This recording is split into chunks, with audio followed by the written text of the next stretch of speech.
गजाननं भूतगणाधिसेवितं कपित्थजम्बूफलसारभक्षणम् उमासुतं शोकविनाशकारणं नमामि विघ्नेश्वरपादपङ्कजं शरणं करवाणि शर्मदं ते चरणं वाणि चराचरोपजीव्यं करुणामसृणैः कटाक्षपातैः कुरु मामम्ब कृतार्थसार्थवाहं वन्दे गुरुपदद्वन्द्वमवाङ्मानसगोचरं रक्तशुक्लप्रभामिश्रमतर्क्यं त्रैपुरं महः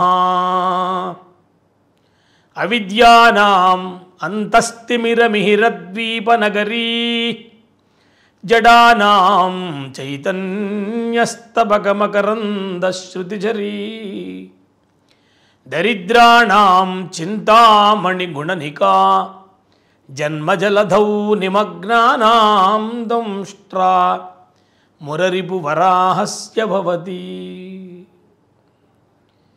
సభాయే నమః. ముందుగా ఈ దూరదర్శన ద్వారా ఆనంద ప్రేక్షకులందరికీ కూడా శుభకరమైనటువంటి ఆనందకరమైనటువంటి అనుగ్రహాన్ని ఇవ్వాలి అని శ్రీమన్మహాగణపతికి నమస్కరించి రేపు రాబోయేటువంటి వినాయక చతుర్థి భాద్రపద మాసంలో శుక్లపక్షంలో చతుర్థి అంటే చవితి రోజున వచ్చేటువంటి పండుగను వినాయక చవితి పండుగ అని మనం జరుపుకునేటువంటి శుభతరుణంలో వినాయక చవితి సమస్త జనాళికి ఎంతో అవసరమైనటువంటిది, అనుగ్రహప్రదమైనటువంటిది. సమస్త జనులు ఒక భారతదేశమే కాదు, భారతేతర దేశాల్లో అనేక చోట్ల ఈ వినాయక చతుర్థి అనేటువంటి పండుగను జరుపుకుంటాం. ఇది సర్వలోకాలలో కూడా జరుపుకుంటారు ఈ పండుగ అని శివపురాణము, బ్రహ్మాండ పురాణము, అలాగనే గణేష పురాణము ఇత్యాది అనేక చోట్ల సప్రామాణికంగా మనకు వ్యాస మహర్షి చూపించారు. ఈ పరమ పవిత్రమైనటువంటి భారతావనిలో ఎన్నో రకములైనటువంటి ఉత్సవములు, అలాగనే పండుగలు, వ్రతములు ఇవన్నీ మనకి ఉన్నాయి. అలాంటిది నిన్న వరకు కూడా శ్రావణ మాసంలో జరిపించుకునేటువంటి అనేక ఉత్సవాలు అమ్మవార్లకి సంబంధించి వరలక్ష్మి వ్రతములని, అలాగనే శ్రావణ శుక్రవారమని, శ్రావణ మంగళవారమని, అలాగనే శ్రావణ పూర్ణిమ అని ఇలా ఎన్నో పండుగలు జరుపుకున్నాం. ఇప్పుడు ఈ భాద్రపద మాసంలో కూడా ఆరంభించి గణేష నవరాత్రులు అనేటువంటి పేరుతోటి కూడా అనేక చోట్ల దేవాలయాల్లో, అనేక చోట్ల ఈ వినాయక చవితి కొరకు ఏర్పాటు చేసినటువంటి గణేష పందిళ్ళు అంటాం మనం. అంటే గణేషుణ్ణి నిలబెట్టి అక్కడ ఉండేటువంటి చుట్టుపక్కల ఉండేటువంటి భక్తులందరూ కూడా ప్రజలందరూ కూడా ఈ గణేష నవరాత్రులు చేయడం అనేటువంటిది మనకి సంప్రదాయంగా వస్తుంది చాలా కాలంగా. అది చాలా మంచి సంప్రదాయం. భారతదేశంలో ఉన్నటువంటి అన్ని సంప్రదాయాలు, వేదము, అలాగనే పురాణము, శాస్త్రము వీటి యొక్క సమాహారంగా ప్రవేశపెట్టబడ్డాయి. దాని గురించి మనం ఎక్కువ మాట్లాడవలసిన పని లేదు. ఇది చేయవచ్చా చేయకూడదా అనేటువంటి విషయాలు ఆలోచించక్కర్లేదు. మన పూర్వులు పెద్దలు ఏవైతే సంప్రదాయంగా మనకి చూపించారో, వారు నడిచి మన చేత నడిపింపజేశారో, ఆచరింపజేశారో అది మనం ఆచరిస్తూ మన తరువాతి తరమైనటువంటి మన పిల్లలకి, వాళ్ళ పిల్లలకి, ఇట్లా అందరికీ కూడా మనం అందించాలి అటువంటి పవిత్రమైనటువంటి సంస్కారం. సంస్కారం అనేటువంటిది మనిషిని ఒక మంచి మార్గంలో నడిపిస్తుంది. సంస్కరింపబడాలి ప్రతి వ్యక్తి కూడా. అవి సంప్రదాయంగా వాళ్ళ ఇళ్లలో ఉండేటువంటి సంస్కారాలు అవన్నీ అలా ఉంచితే ప్రధానంగా ఆధ్యాత్మిక సంపద భారతదేశంలో ఉన్నది మనకి ఆధ్యాత్మిక సంపదే గొప్పది. అలాగనే ఎన్నో పుణ్యక్షేత్రాలు, అలాగనే పుణ్య నది నదములు, అలాగనే పవిత్రమైనటువంటి యాత్రాస్థలములు, అలాగనే దేవతలు స్వయంగా అవతరించినటువంటి క్షేత్రాలు ఎన్నో ఉన్నాయి. అలాంటిది ప్రస్తుతం మనము వినాయక చతుర్థి గురించి మనం మాట్లాడుకుంటున్నాం కనుక ఆ వినాయకుడు వెలిసినటువంటి క్షేత్రాలు కూడా మనకి ఎన్నో ఉన్నాయి. భారతదేశంలోనే ఉన్నాయి, ఇతర దేశాల్లో కూడా ఇవాళ అనేక చోట్ల నుంచి బయటపడుతున్నాయి. అలాంటి వాటిల్లో కూడా గణేశుని యొక్క విగ్రహాలు, ప్రాచీన దేవాలయాలు ఎన్నో కనిపిస్తున్నాయి. మన భారతదేశంలో అనేక చోట్ల ఉన్నప్పటికీ కూడా మన ఆంధ్రదేశంలో లేక హైదరాబాదు దాని తెలంగాణ ప్రాంతంలో చూసుకున్నా కూడా అనేక సిద్ధక్షేత్రాలు ఉన్నాయి. అందులో మనకి ఆంధ్రదేశంలో కాణిపాకం ప్రధానంగా, ఇంకా మన ఈ తూర్పు పశ్చిమ గోదావరి జిల్లాలోకి వస్తే బిక్కవోలని, అయినవిల్లి అని ఇట్లాంటి చోట్ల ప్రధానంగా గణేశుని యొక్క వైశిష్ట్యం మనకు కనిపిస్తుంది. అది కాకుండా మన గ్రామాల్లో అలాగనే మన చుట్టుపక్కల ఉండేటువంటి దేవాలయాల్లో ఎక్కడ చూసినా కూడా అది శివాలయం కావచ్చు, విష్ణాలయం కూడా కావచ్చు, గణపతి లేనటువంటి ఆలయం ఉండదు. కాబట్టి అమ్మవారి దేవాలయాలు అక్కడ కూడా అంటే పంచాయతనములు మనకి శంకర భగవత్పాదులు చెప్పారు అనుకున్నాం మనం. ఆ పంచాయతనములు అలాగే కుమారస్వామి షణ్ముఖం అంటే ఈ షణ్మత స్థాపనాచార్య అని శంకరులకి పేరు. 6 మతములు అంటే ధర్మాలు, తత్వాలు, 6 తత్వాలను లోకంలో ప్రవేశపెట్టి ఈ 6ంటిని మీరు అనుసరించండి, సేవించండి, పూజించండి, భక్తితో వీరిని ధ్యానించండి అని మనకి చెప్పారు. అందులో ప్రధానంగా గణపతి ఉన్నారు. గణేశం, అంబికాం, విష్ణుం, శివం, సూర్యంచ 5. ఈ 5తో పాటుగా 6వది షణ్ముఖ అంటే షడానన కుమారస్వామి, కౌమారం. కాబట్టి 6 మతములు అని పేరు చెప్పేవారు షణ్మత స్థాపనాచార్య అనే పేరుతో ఆయన్ని పూజించారు మన పెద్దలు. అలాంటి ఎప్పుడో 2500 సంవత్సరాలకు పూర్వము చెప్పినటువంటి విషయం. అంటే అంతకు ముందు కూడా ఉన్నది. ఈ మాట్లాడుకునేటువంటి గణపతి యొక్క తత్వము వేద ప్రతిపాదితము, అది బాగా మనం గుర్తించాలి. వేద ప్రతిపాదితములు అంటే ఆ దేవతలు స్వయం అవతీర్ణ అని, అంటే ఈ సృష్టికి ఆ దేవతకి సంబంధం ఉంది అని తెలియాలి మనకి. గణపతి మామూలు విషయం కాదు.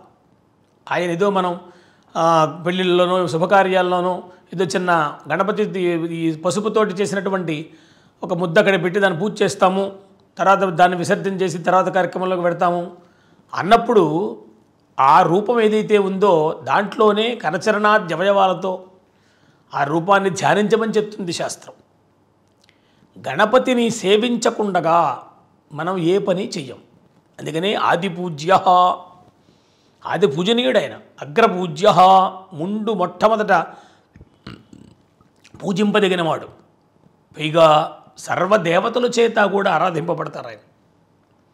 సర్వదేవతలు అంగీకరించారు. ఎందుకని ముందు మీరు గణేశుణ్ణి సేవించండి, తర్వాతే మమ్మల్ని సేవించండి అని పరమేశ్వరుడు, అమ్మవారు, విష్ణుమూర్తి అందరూ చెప్పారు. వారు అంగీకరించారు ఏకోన్ముఖంగా. అటువంటి గణపతి అద్భుతమైనటువంటి స్వరూపం. ఎన్ని వేల రూపాల్లో ఉన్నాడో తెలియదు ఆయన యొక్క అవతారాలు. వేలు కోట్లను కూడా చెప్పారు ఒక చోట. తరువాత ఆ గణపతి ప్రధానంగా మనకు సర్వ విఘ్నములని కూడా తొలగించేటువంటి వాడుగా విఘ్నేశ్వరుడు అనే పేరుతోటి పూజింపబడతారు. అలాగనే ఆ గణపతికి ఆవిర్భావ దినము అంటే గణపతిని లోకానికి అందించినటువంటి రోజు ఏదయ్యా అంటే భాద్రపద మాసంలో వచ్చేటువంటి శుక్లపక్షంలో చతుర్థి నాడు గణేశ చతుర్థి అనే పేరుతోటి మనం అర్చనలు చేస్తాం, ఆయన్ని సేవిస్తాం. ఆ గణేశ చతుర్థి నాడు ఆయనకి గణాధిపత్యము కూడా ఇచ్చినటువంటి రోజు. అది మనకి ఆ కథలో కనిపిస్తుంది. గణాధిపత్యం ఇవ్వడం కొరకు పరమేశ్వరుడు ఈ పదవిని ఎవరికి ఇవ్వాలి అనే విషయం మీద గణపతికి ఇవ్వటమా కుమారస్వామికి ఇవ్వటమా అనే విషయంలో చిన్న పరీక్ష అక్కడ వారిద్దరికీ చెప్తారు. ఎవరైతే మున్ముందుగా ఈ భూలోకంలో సమస్త లోకాల్లో ఉండేటువంటి తీర్థముల యందు స్నానం చేసి ముందుగా కైలాసం ఎవరు వస్తారో వారికి ఈ గణాధిపత్యం ఇవ్వబడుతుంది అన్నర్థ. చిన్న చమత్కారంగా ఉంటుంది, దాంట్లో కథలోనే మనకు వస్తుంది. వినాయక చవితి కథలో అన్నప్పుడు అనటమే తడువుగా కుమారస్వామి ఆయనకి వాహనం నెమలి కదా, ఆ నెమలిని అధిరోహణ చేసి బయలుదేరిపోతారు. గణపతి అక్కడే ఉండిపోతారు. ఎక్కడ? కైలాసంలో. ఓ పక్కన అమ్మవారు ఉన్నారు, ఓ పక్కన అయ్యవారు ఉన్నారు, ప్రమథ గణాలన్నీ అలా కూర్చుని ఉన్నారు. ఏమండి, కోట్ల మంది ఉన్నారు అక్కడ ప్రమథ గణాలు. కైలాసం అంటే చాలా గొప్ప విశేషమైనటువంటి స్థానం. కైలాసంలో ఈశ్వరుడు సాక్షాత్తుగా ఎప్పుడూ ఉండేటువంటి స్థానం. ఎవరు దేవతలు వచ్చినా కైలాసం వెళ్ళి వారితో మాట్లాడి వారి లోకాలకు వెళ్ళాలి. అలాంటి కైలాసము ఎంతో మంగళకరమైనటువంటిది. అందరూ కోరుకుంటారు భక్తులు కైలాసం వెళ్ళాలి అని. కాబట్టి అటువంటి కైలాసంలో అందరూ ఉండగా ఈ ప్రకటన చేయంగానే పరమేశ్వరుడు వెంటనే బయలుదేరి కుమారస్వామి వెళ్తారు. వెళ్ళేటప్పుడు గణేశుడు అక్కడే ఉండిపోతాడు. పాపం ఆయన ఎలా ఉంటాడు? బృహదుదర విశేషం, పెద్ద పొట్ట ఉంటుంది పాపం. లంబోదరాయ నమః అంటాం కదా. ఇంకా ఆయన శరీరం అంతా కూడా చాలా ఎక్కువ విశేషమైనటువంటి బలంగా ఉంటాడు, చాలా పెద్దగా ఉంటాడు, స్థూలంగా ఉంటాడు గణపతి. అలాగనే వక్రతుండాయ నమః, గజముఖాయ నమః. ఆయనకు ఉండేటువంటి స్వరూపం అంతా కూడా గబగబా వెళ్ళే అవకాశం లేదు. అదిగాక ఆయనకు ఉండేటువంటి వాహనం చూద్దామా? అనింద్యుడు అనే పేరుతోటి ఒక మూషికం. మూషికధ్వజాయ నమః అంటారు ఆయన. ఆయనకుండే జెండా మీద కూడా మూషికమే ఉంటుంది, ఎలుక. దానికి ఒక చరిత్ర చెప్పారు. మూషిక వాహనం ఎలుకొచ్చింది అంటే అనింద్యుడు అనేటువంటి పేరుతోటి ఒక రాక్షసుడు తపస్సు చేయడం, ఆ రాక్షసుడికి అనుగ్రహాన్ని ఇవ్వడం. ఆ అనుగ్రహంతో రాక్షసుడు నేను ఎక్కడికి పోను, నేను మీ దగ్గరే సేవకుడిగా ఉండిపోతాను, నన్ను మీరు ఒక వాహనంగా స్వీకరించండి అని అడుగుతాడు. అప్పటి నుంచి ఆ రాక్షసుడినే అనింద్యుడనే పేరుతో ఎలుక వాహనంగా గణపతి ధరించి ఉన్నారు. ఎలుక ఎంత తొందరగా వెళ్ళిపోతుంది కనుక, కాబట్టి ఆయన ఒక్కసారి ఖిన్నుడైపోతాడు పాపం. బిక్కమొహం వేసుకుని ఒక విధంగా చెప్పాలంటే బాలగణపతి, కుమారస్వామి బాలుడే, ఈయన బాలుడే. అప్పటికి ఇంకా వివాహాలు కాలేదు వాళ్ళకి. కాబట్టి ఆయన వెంటనే తల్లి కేసు చూస్తాడు. ఎప్పుడు కూడా పిల్లవాడికి కష్టం వస్తే ముందు తల్లే గుర్తొస్తుంది. ఏమండి, అటు తర్వాత తండ్రి, లేక తల్లి తండ్రికి చెప్తుంది. అట్లా కూడా ఉంది లోకంలో. కాబట్టి అమ్మవారి కేసు చూస్తారు, పార్వతీదేవి కేసు. ఆమె గ్రహిస్తుంది పాపం. గ్రహించి ఈ గణపతి కష్టపడుతున్నాడని భర్తకి చెప్తుంది పరమేశ్వరుడికి. ఆయన వెంటనే మంచి ఒక ఉపదేశం చేస్తాడు. ఒక విశేషమైనటువంటి మార్గం కూడా చెప్తాడు, ఉపాయం. ఏమదంటే, నీవు ఇక్కడే ఉండి నారాయణ మంత్రాన్ని నీకు ఉపదేశం చేస్తాను, నీవు తల్లిదండ్రులు కానిటువంటి మాకు ప్రదక్షిణం చేయి ముమ్మారు. ప్రదక్షిణం చేస్తే భక్తిగా నీవు సమస్త లోకాలలో కూడా తీర్థ స్నానం చేసినటువంటి ఫలితం ఉంది అని వేదం చెప్తోంది, పురాణం చెప్తోంది అన్నారు ఆయన. అంటే వేద పురాణాలు ఎప్పటివి? అందుకని దాని పేరు పురాణం అని పేరు. పురాపి నవం పురాణం, ఎప్పుడూ నూతనంగానే ఉంటాయి పురాణాలు. కాబట్టి వేదోక్తమైనటువంటివి పైగా. కాబట్టి శాస్త్రం చెప్తోందయా అంటే ఈశ్వరుడు కూడా శాస్త్రాన్ని ఉల్లంఘించడానికి వీల్లేదన్నమాట. అలాంటి శాస్త్ర మర్యాద ఉన్నది అని ఉపదేశం చేస్తారు నారాయణ మంత్రాన్ని గణపతికి. ఆ మంత్రాన్ని ఆయన ఉపాసనం చేస్తూ ఆ తల్లిదండ్రులకి ముమ్మారు ప్రదక్షిణం చేశాడు. చేస్తే దాని ఫలంగా ఏమొచ్చిందండి ఆయనకి అంటే, కథలో చెప్తారు, కుమారస్వామి ఎక్కడ స్నానం చేసి పైకి వస్తున్నా తీర్థంలో గణపతి వెళ్ళిపోతున్నాడు. అప్పటికే సుబ్రహ్మణ్యుడు స్నానానికి వెడుతున్నాడు, గణపతి స్నానం చేసి పైకి వెడుతున్నాడు అని చెప్పారు. అంటే ఈ 3 కోట్ల తీర్థాల్లోనూ కూడా అట్లాగే జరిగింది. అంత వేగంగా వెళ్ళినటువంటి కుమారస్వామి కూడా ఆశ్చర్యపోతాడు. అప్పుడే అన్నగారు స్నానం చేసి వచ్చేసరే వెళ్ళిపోతున్నాడు. ఎప్పుడే మొదటి తీర్థంలోనే మొట్టమొదటి అటువంటి అనుభవాన్ని పొందాడు. ఈయన ఇక్కడ ఎప్పుడైతే ప్రదక్షిణం ప్రారంభించాడో అక్కడ ఆయన తీర్థంలో స్నానం చేసేటప్పటికి, స్నానం చేయడానికి దిగుతున్నాడు, ఈయన పైకి వస్తున్నాడు స్నానం చేసి. అలా మొత్తం అన్ని తిరిగి వచ్చేటప్పటికి పూర్తిగా ఆఖరిది కూడా స్నానం చేసి కైలాసం కుమారస్వామి చేరేటప్పటికి గణపతి ఇక్కడ ప్రదక్షిణం చేస్తున్నాడు. అంటే తనకంటే ముందు వచ్చినవాడు అయిపోయాడు కదా, వెళ్ళాడు అసలు వెళ్ళలేదు. అలా తల్లి గణపతిని అనుగ్రహించింది, ఈశ్వరుడు కూడా అనుగ్రహించాడు. అంటే తల్లిదండ్రులు పిల్లల పట్ల ఎలా ఉంటారు కుమారుల పట్ల అన్నప్పుడు అలాంటి వాత్సల్యంతో ఉంటారు అని మనం గ్రహించాలి. కాబట్టి అటువంటి స్థితిలో ఆ గణపతికే ఈ గణాధిపత్యాన్ని అనుగ్రహించారు అని చెప్తారు. కుమారస్వామి అడుగుతాడు, మీకు అన్నగారి పట్ల ప్రేమ అతిశయం ఉంటే ఆయనకే ఇవ్వండి, నా సామర్థ్యములన్నీ తెలిసి కూడా మీరు నాకివ్వకుండా అన్నగారు ఇస్తానన్నారు అని కూడా అంటాడు.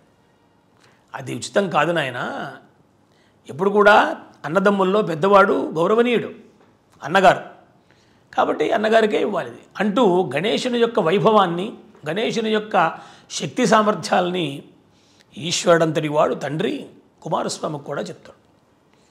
అప్పుడు ఆ రోజున గణపతికి పట్టము కట్టారు గణాధిపత్యాన్ని. అంటే సమస్త లోకాలలో ఉండేటువంటి దేవతాగణాలు, అలాగనే మర్త్యలోకేచ మానవాహ, ఈ భూలోకంలో ఉండేటువంటి మానవాళి అందరూ కూడా ఈ రోజుని గణేష ఆవిర్భావంగా, గణేష చతుర్థిగా, గణేశునికి గణాధిపత్యం ఇచ్చినటువంటి రోజుగా మీరు ప్రారంభించి పూజలు చేయండి అని అందరికీ చెప్తారు.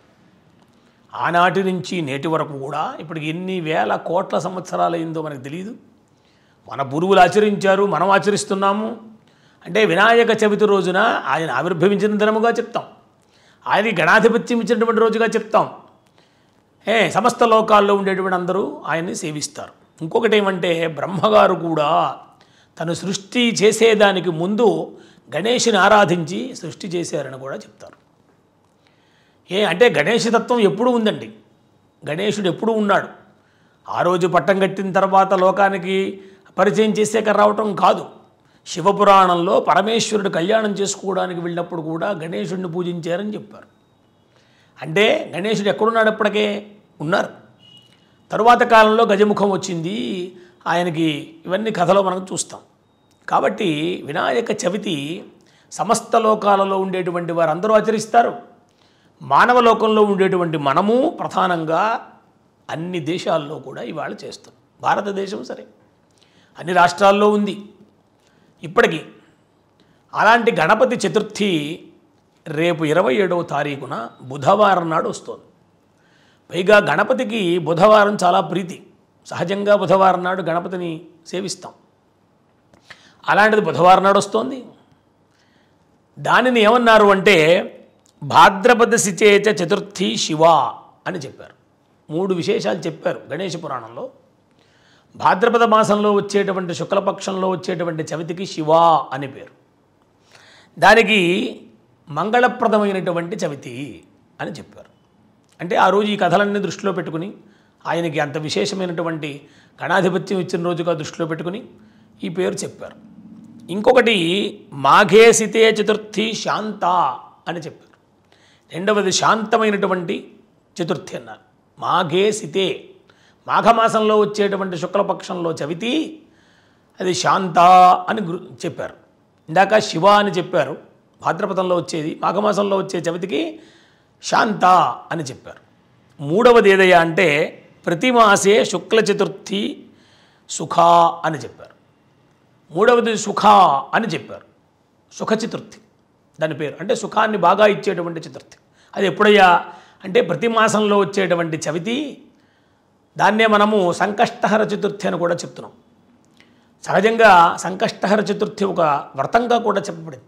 అది ఒకటే కాదు, రేపు వచ్చేటువంటి వినాయక చవితి కూడా వినాయక వ్రతకల్పము అని చెప్పారు. ఒక వ్రతం ఆ రోజు నుంచి ప్రారంభించి 9 రోజుల పాటు నవరాత్రులు కూడా జరిపించేటువంటి విధానం మనకి పెద్దలు చెప్పారు.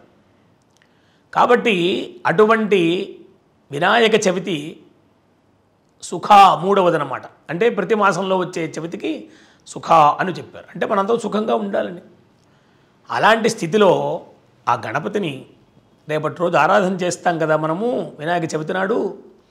ఆ చేసుకునేటువంటి అందరూ కూడా మన గృహాలన్నీ కూడా శుద్ధి చేసుకోవడం, తోరణం కట్టుకోవడం, అటు తర్వాత గణపతికి కావలసినటువంటి ద్రవ్యాలు చాలా చెప్పారు, అవన్నీ కూడా తీసుకోవడం. ప్రధానంగా 21 పత్రములు చెప్పారు కల్పంలో. ఆ 21 పత్రములు అంటే ఆకులు అన్నమాట, పత్రి. బజార్లో దొరుకుతాయి మనకి. కానీ బజార్లో ఇచ్చేటువంటివి ఒక వ్యాపార ధోరణిలో అనేక రకాలు పట్టుకొస్తున్నారు, కానీ ఏదో రకంగా అవన్నీ కాదు. దీంట్లో 21 రకాలు చెప్పారు. ఈ 21 కూడా ఔషధ గుణములు సమృద్ధిగా కలిగినటువంటివి. పైగా వర్షకాలం మనకి వినాయక చవితి ఎప్పుడు వస్తుంది? వర్షాకాలంలో వస్తుంది కదా, శ్రావణం భాద్రపదం వర్ష ఋతువు. కాబట్టి ఈ వర్షకాలానికి అనేకమైనటువంటి రోగాలు వచ్చేటువంటి అవకాశాలు ఉన్నాయి ప్రకృతిలో. వాటన్నిటినీ కూడా ఉపశమనం చేసి మనకి ఈ దైహికమైనటువంటి రుగ్మతలు రాకుండా అనుగ్రహాన్ని ఇచ్చేటువంటి పత్రములుగా అవన్నీ చెప్పారు.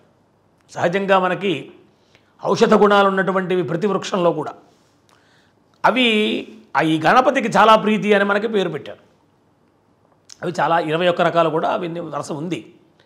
ఆ 21 రకాల్లో మనం చూస్తే దాంట్లో తులసి, మారేడు, గరిక, దూర్వ, ఉత్తరేణు, ఉమ్మెత్త, ఇట్లా దాడిమి, ఇవన్నీ చెప్పారు. దాంట్లో 21 రకాలు చెప్పారు. ఈ 21 రకాలు నిత్యకృత్యంలో మనం పూజ చేయడానికి వీల్లేదు.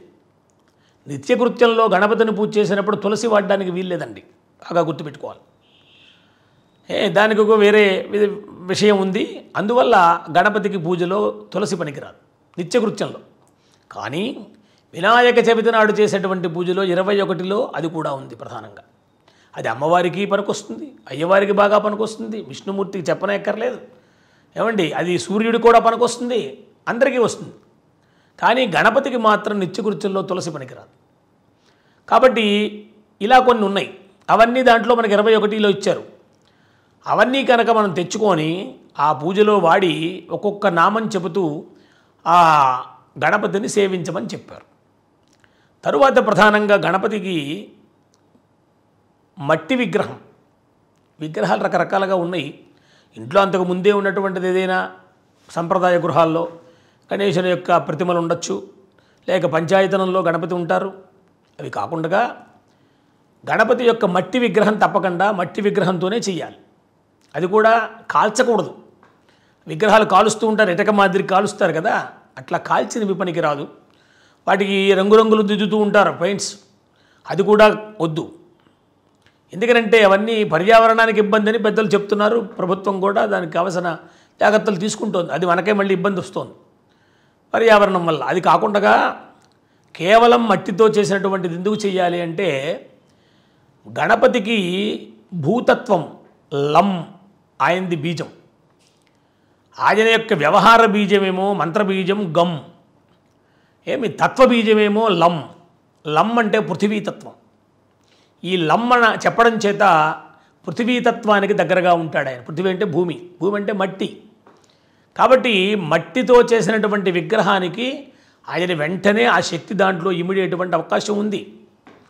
అది విగ్రహంగా మనం తెచ్చుకుని దాంట్లో ఆవాహన చేయంగానే అక్కడ ఉండేటువంటి స్వరూపమే కాబట్టి, స్వభావమే కాబట్టి, అక్కడ ఉండే తత్వము కాబట్టి దాంట్లో ఆ విగ్రహంలోకి వెంటనే ఆ శక్తి వచ్చేటువంటి అవకాశం ఉంది. కాబట్టి మట్టి విగ్రహమే పెద్దలు మనకు చెప్పారు. ఆయన యొక్క మంత్రబీజం గమ్. మనము గమ్ అనే మంత్రం చేత, అది ఒక మంత్రం, అది బీజ మంత్రం. గం గణపతయే నమః అన్నా కూడా చాలు. మనకి ఏమీ రాదండి, మేము చదువుకోలేదండి, మాకు ఈ కల్పాలు తెలియవండి, మాకు ఏమీ తెలియదు అన్నారు అనుకోండి, అలాంటి వాళ్ళు కూడా గం గణపతయే నమః అని అనలేకపోవరు కదా. ఆ ఒక్క మంత్రం అంటూ ఆయన్ని పూజ చేయొచ్చు. సరే, కల్పం తెలిసిన వాళ్ళు చేసినట్టు చేసుకుంటారు. సహజంగా మన ఇళ్లలో బ్రాహ్మణులు వచ్చి పండితులు ఆ పూజ చేపిస్తారు. అది కూడా చాలా అవసరం. ఎందుకంటే ఈ కథ అంతా వినాలి. దాంట్లో 3 రకాల కథలు చెప్పారు. ఆ 3 కూడా గణపతికి సంబంధించి ఉన్నాయి. అది ఆ రోజు చదువుకోవాలి. గణపతి చవితి నాడు పండితులు చదువుతారు. అలాగనే పెద్ద పెద్ద దేవాలయాల్లో అక్కడ ఉపన్యాసాలుగా కూడా మన పూర్వులు పెద్దలు చెప్తూ ఉంటారు. కాబట్టి ఆ గణేశ పురాణాన్ని మనం దాంట్లో చెప్పినటువంటి గణేష్ యొక్క ఆవిర్భావమని, గణేశ తత్వమని, గణేశ పూజా విధానమని, ఆ గణేశుడిని మనం పూజిస్తే వచ్చే ఫలమని, ఇవన్నీ కూడా ఆనాడు తెలుసుకోవాలి. అంటే గణపతి ఆవిర్భవించినటువంటి రోజు, పుట్టినరోజు అంటాం మనం. అంటే మనకి శివరాత్రి ఉంది. శివరాత్రి నాడు లింగ రూపాన్ని ధరించిన రోజు ఈశ్వరుడు, కాబట్టి శివరాత్రి. అలాగనే అమ్మవారికి ఈ నవరాత్రులు వస్తే, శారదా శరన్నవరాత్రుల్లో, దసరా, అప్పుడు అమ్మవారు ఒక్కొక్క రోజు ఒక్కొక్క వైభవాన్ని మనకు చూస్తాం.